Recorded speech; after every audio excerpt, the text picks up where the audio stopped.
要是你还完啊，就是记得再去跟银行贷一点，故意的哦。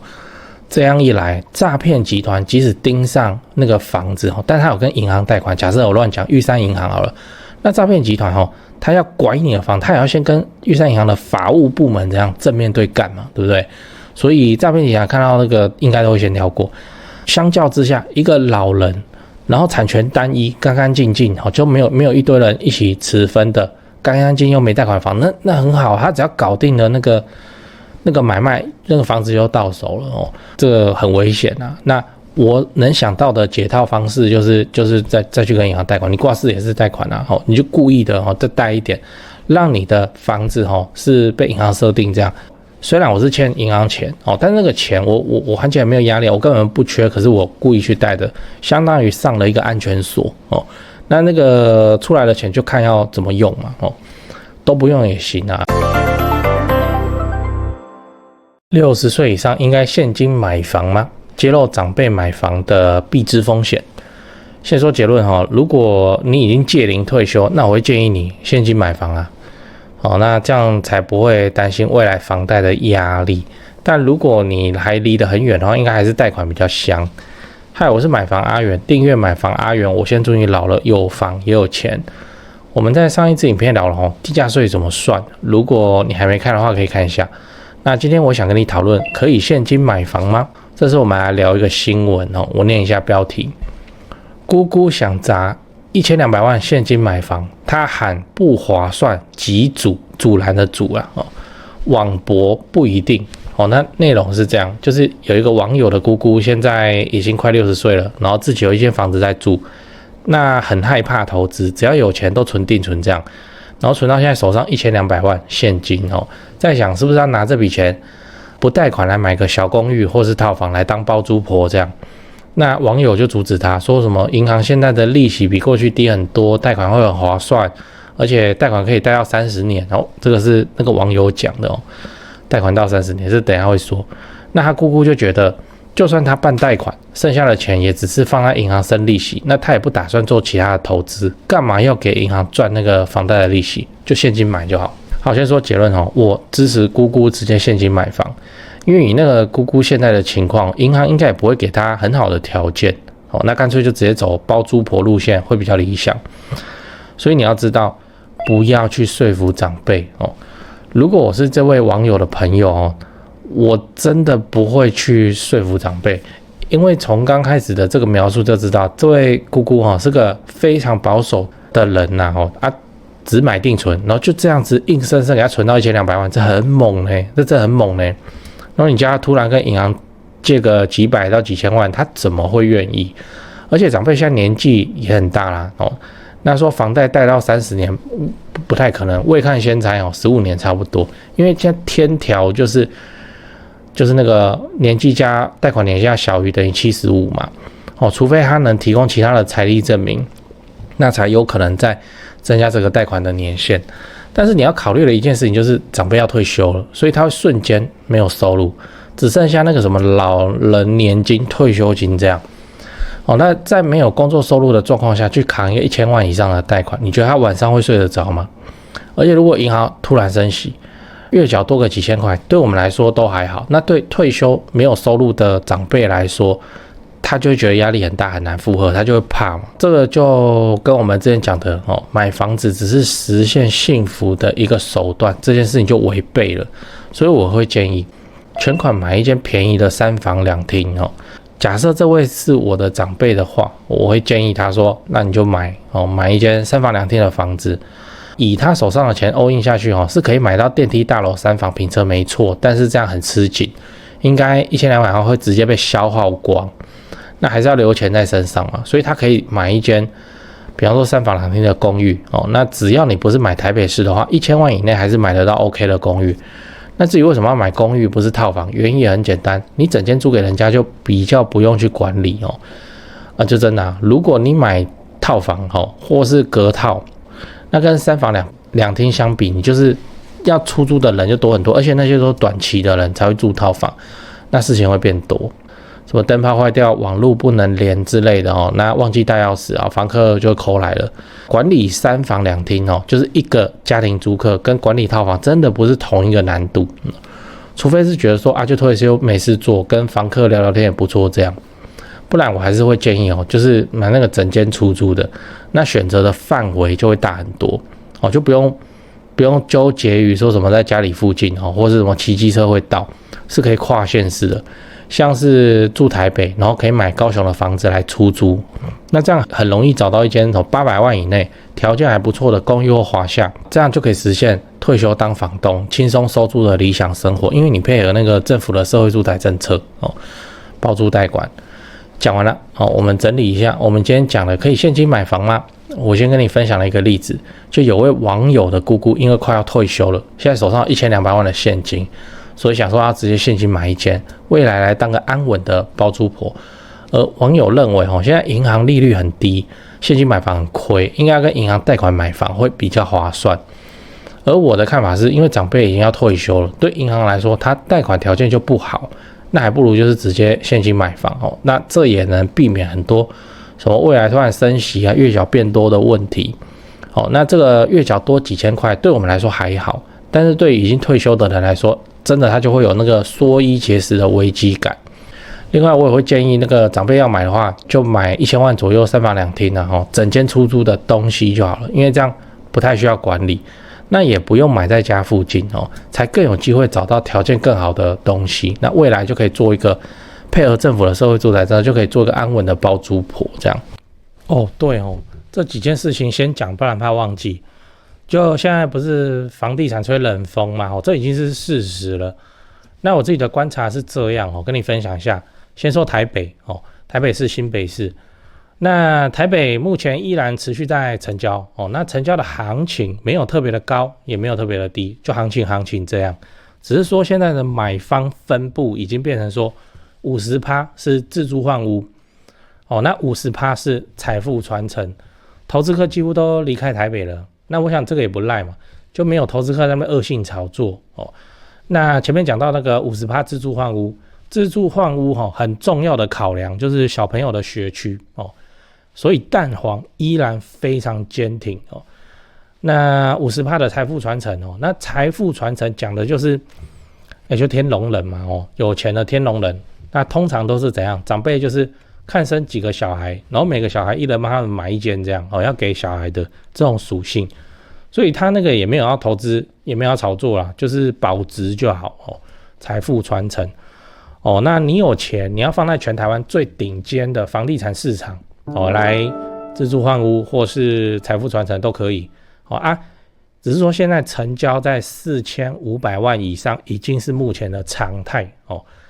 我居然还有观众去买超过1亿的大安区房子，然后他们说我台北前辈的团队服务是非常的顶级他们的家族很满意这样。对，所以你要看那些财富传承用的房子或者好学区的房子你就加我前辈的 LINE 小老鼠拜台北，小老鼠买台北这样，加了你就看到他的大头贴那个是助理在顾的那他们会不定期的 po 这些房子给你参考。OK 那讲完台北讲高雄高雄的情况是也一样，市场降温那之前的乱买乱出价族群就不见了，我认为这样很好，因为这样子我们就可以专心瞄准重大建设，就比较不会有那外行乱出高价的乱，你知道。那自从我拍了会员影片我会员影片不是说都会拍重大建设嘛，那陆陆续续我拍了高雄的重大建设有楠梓台积电到凹子底3大开发案，富邦凹子底 BOT 案，到71期4地重划，新高雄火车站，到亚洲新湾区你们观众很奇怪我拍一个重大建设，你们就跟着买一个重大建设附近。高雄我是很有信心没想到说这个观众好像比我还有信心买的比我还贵，买的比我还多真是蛮夸张那看好高雄，你瞄准重大建设，就找我推荐的台湾房屋美术之星店700坪，高雄最大房仲店。那在高雄你要卖还是要买那你就给他们一条龙就好了，就跟我一样，我过去10几年都是他们处理的，这是真的那我付的中介费这样子加起来早就超过7位数，那你看我还是愿意推荐他们，就是真的很没问题嘛，很专业，很 OK。他们的 LINE 是小老鼠 go go go go go， 小老鼠5个 go。那他们有答应我说会 po 在这只 LINE 的房子是都会挑过就是专门给买房阿元的观众。那这些房子都怎样？都适合自产，也都在重大建设旁边，你可以加那个 LINE 来看看。高雄没有台北那么贵啊。那高雄的重大建设，我还做了一个高雄重大建设加美食地图的 Google Map 地图反正你点开那个地图，就是我做的那个重大建设地图跟很多那个 YouTuber 不是来拍来吃高雄，对不对？那些他们吃的店，我都把它点出来，这样都插在地图上。反正就是美食跟重大建设都摆在一起。你要来高雄玩，还是你要看房子，那你都可以参考这张地图。这个我也花蛮多时间做的那我自己也用得很开心因为我就是平常没事我都看那些 YouTuber 吃喝喝我去吃这样。那使用的方法是你要去我的那个影片的资讯栏复制那个连结，然后贴在你的手机浏览器上，打开来看才会正常你直接点那个连结它会内建打开你的 Google Map 这个 app 那不对，那打开来很多问题啊，但我也不知道为什么，所以你就是用浏览器开就复制那个地图连结，再贴到浏览器去打开，这样才会正常好啦，以上台北的 LINE 高雄的 LINE 重大建设跟美食地图你都有了，那就祝你自产顺利，来高雄玩得开心，赞赞。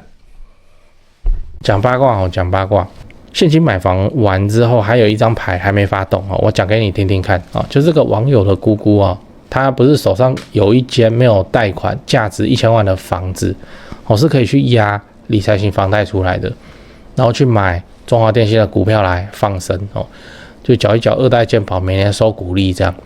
但生性保守的网友姑姑应该是没有办法接受，为什么？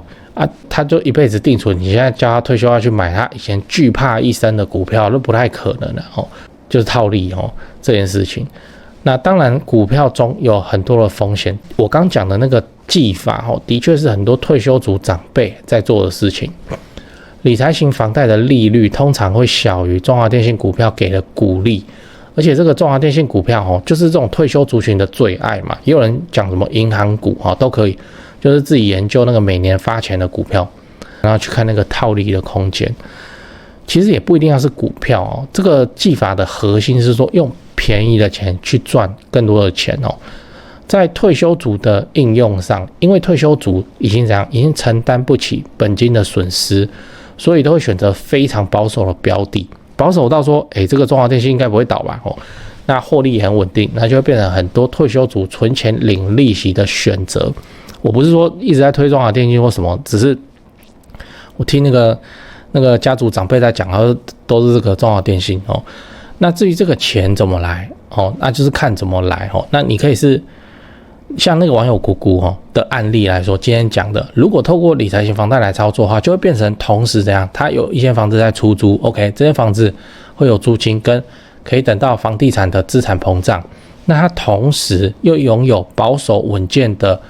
股票标的在生钱给他日常花用，那这评估起来是没有什么严重的风险，这个就是套利的范围。你还听过哪些老人超爱的套利技法？欢迎留言区分享一下。讲了老人追求稳健的套利技法就房子挂市净收租定存股。我们换个方向来讨论一下来讨论一下，这比较有趣。来，这位网友的姑姑他做什么投资一定会被抬出去一定会落得一个晚景凄凉的下场。现在讲投资不讲被诈骗的事情投资我能想到的事情是，来第一个虚拟货币虚拟货币，就假设这个网友姑姑有一天突然想到，然后被雷打到，他就要 all in 虚拟货币，怎样？不错吧？不管大涨还是大跌，这个网友的姑姑一定因为高血压住院大涨太嗨了，血压飙高被抬出去；大跌太惊吓了血压飙高被抬出去，对不对？虚拟货币市场就是一个退休族的资产收割机，我觉得这以前就发生很多啦，什么投资矿机、投资矿场，对不对？现在都不见了。不止人不见哦，那吸来的退休金也都不见了哦。那这个如果想要迅速被抬出去，虚拟货币哦，应该榜上有名啊，我是这样想。第二个迅速被抬出去的技法，乱投资的技法哦，我能想到的是期货哦，期货就超高风险的这种期货，我的理解是这样哦，就是一定有人赢，也一定有人输，赢可以赢非常的多哦，这个我知道。可是问题哦在哪？它不是问题，它是一个现象，就是说赢的人会一直想要留在牌桌上，想要不断的去赢，不断的去赢得更大，直到输光哦。又是我那个理论哦，夜路走多了一定会遇到鬼。为什么？因为走第一次没鬼，好 OK 好继续走；第二次没鬼，好没有继续走哦。你会走到第100多次，直到遇到鬼，就这样哦。不然你听听看哦，来你听听看哦。我靠期货致富这6个字哦，你听完你有什么感觉？看这个就诈骗啊，对不对？期货我是不懂哦，但我知道它很危险，我想这样就够了哦。当然有人说什么期货是用来做一些什么股票现货大部位的一些对冲哦，或者怎么样，它本来的用法是这样。好，那我都知道，但我知道它很危险嘛。就你知道哦，那个路边那一只是一些攻击力很强的野猪。哦，那别人还跟你讲，没有，你不了解野猪哦，野猪也是有优点啊，你可以骑着它去打仗呢，做个野猪骑士啊，哦，我们就不要靠近那只野猪不就好了哦，以策安全。做期货哦，这个我认为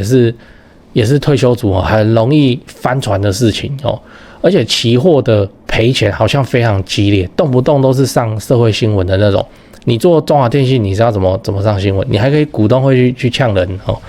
对。还有吗？一定还有很多吧。老人退休族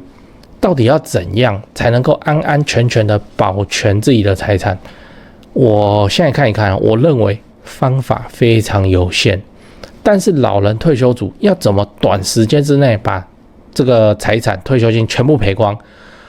方法无限，你不觉得吗？所以老人退休族这本来就很危险，诈骗集团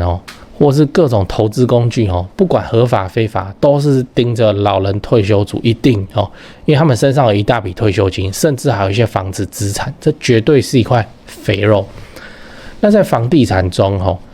产权干净单一又没有贷款的房子，我跟你讲，肥肉中的肥肉。退休族要怎么保全自己的房地产？我目前能想到相对安全的做法是怎么样？房地产上就是搞得到时候收不收租倒是无所谓。我目前的看法是怎样？贷款不要还完不要还完。要是你还完啊，就是记得再去跟银行贷一点，故意的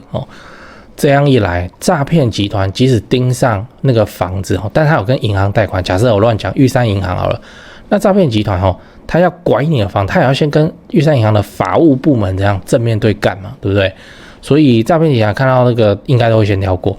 相较之下，一个老人，然后产权单一，干干净净，就没有一堆人一起持分的，干干净净又没贷款房，那很好，他只要搞定了那个买卖，那个房子就到手了这个很危险啊。那我能想到的解套方式就是再去跟银行贷款，你挂失也是贷款啊，你就故意的再贷一点，让你的房子是被银行设定这样。虽然我是欠银行钱但是那个钱我还起来没有压力，我根本不缺，可是我故意去贷的，相当于上了一个安全锁那个出来的钱就看要怎么用嘛都不用也行啊。这个是怎么样？是我想到的是间接保全自己房地产的技法，因为诈骗集团看到那个跟银行还有贷款的房子就蛮麻烦的就还要解银行那一关。干干净净房子的人其实非常的多，那这一定都是诈骗集团他眼中的目标。怎么样？这个贷款不要还完，或是还完了再去贷一点，让银行保护自己的房地产，这招如何？你认为我说的有没有道理？